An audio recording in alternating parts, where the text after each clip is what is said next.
Halo guys, kembali lagi di podcast saya. Saya Kanes dan dengan tamu saya. Nama saya Edo. Hari ini kita akan membahas, podcast ini akan membahas tentang masalah pembulian. Nah, oke, jadi kali ini kita akan membahas pembulian dan juga masing-masing dari antara kita akan membahas tentang hal ini. Nah, menurutnya Edo nih, pembulian itu seperti apa? Contohnya? Seperti apanya gimana? Contoh pembulian itu seperti apa? Biasanya orang melakukan pembulian itu seperti apa dan pembulian itu apa sih? Oke. Kalau untuk pembulian itu apa sih?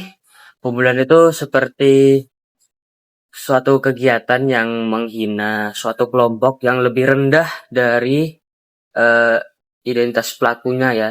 Jadi pelakunya tuh merasa dia tuh lebih tinggi daripada yang dihina ini. Menghinanya bisa macam-macam ya.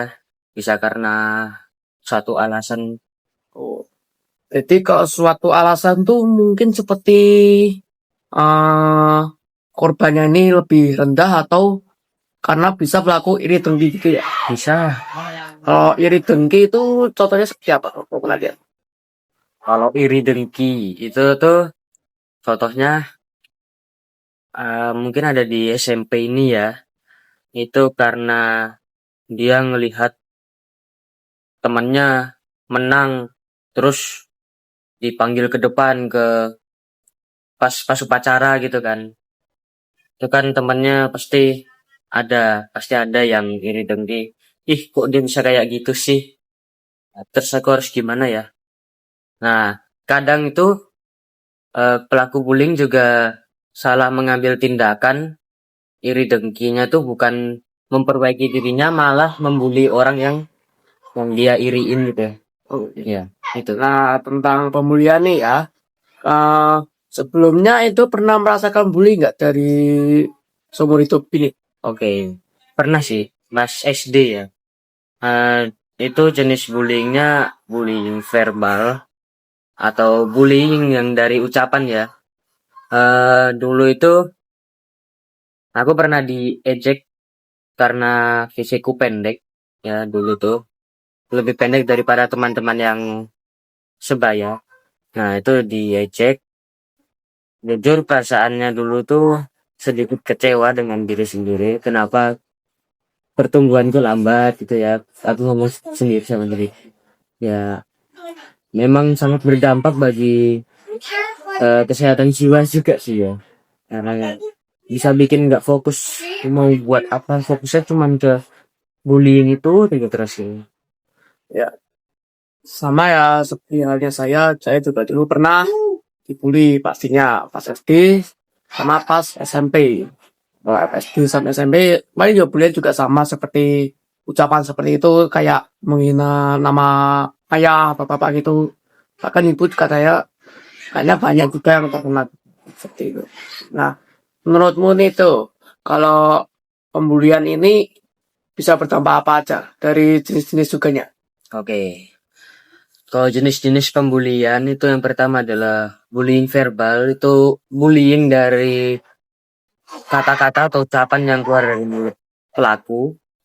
Terus yang kedua tuh ada bullying fisik, itu udah main fisik, udah main tonjok-tonjokan, udah ya pokoknya menyakiti fisik orang apa korbannya gitu ya.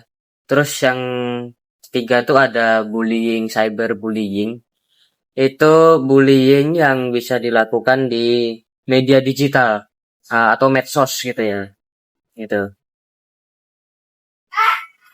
Jadi menurut Edo itu pembulian ini juga banyak dampaknya ya di antara bullying itu. Dan semua dampaknya setara ya. Bermacam-macam sih ya, bukan setara ya, bermacam-macam. Dampaknya tuh bisa bermacam-macam sampai mental juga pasti kena. Dari saya. Nah, nah kalau menurutku juga orang-orang tuh pasti juga bagi para korbannya ini juga pasti merasakan dampak yang serupa pastinya. Walaupun dengan pembulian yang berbeda. Nah, kalau menurutmu tuh dampak-dampak apa saja yang bisa didapatkan oleh para korban bullying ini menurutmu?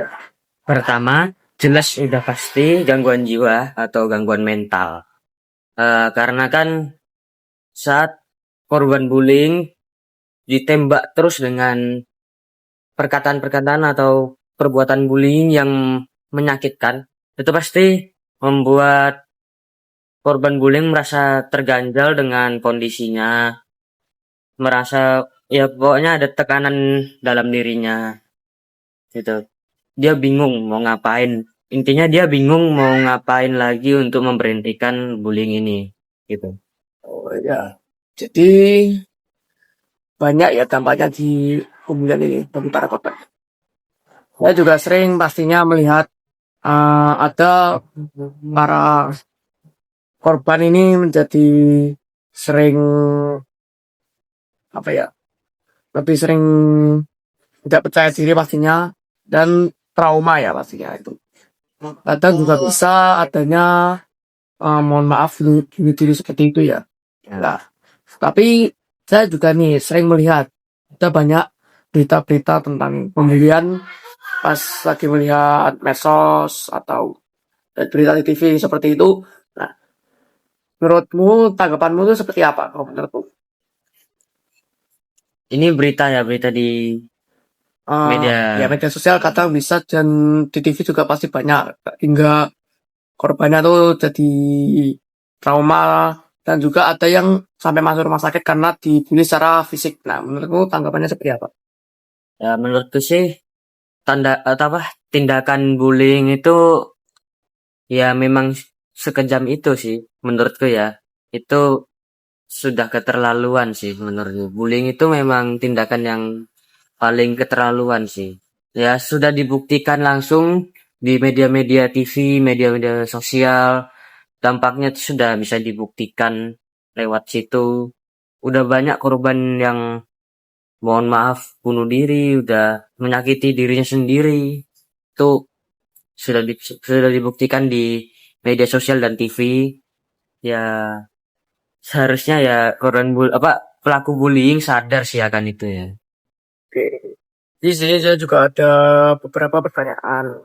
Ya, menurutmu nih ya, cyberbullying itu seperti apa sih yang Anda ketahui?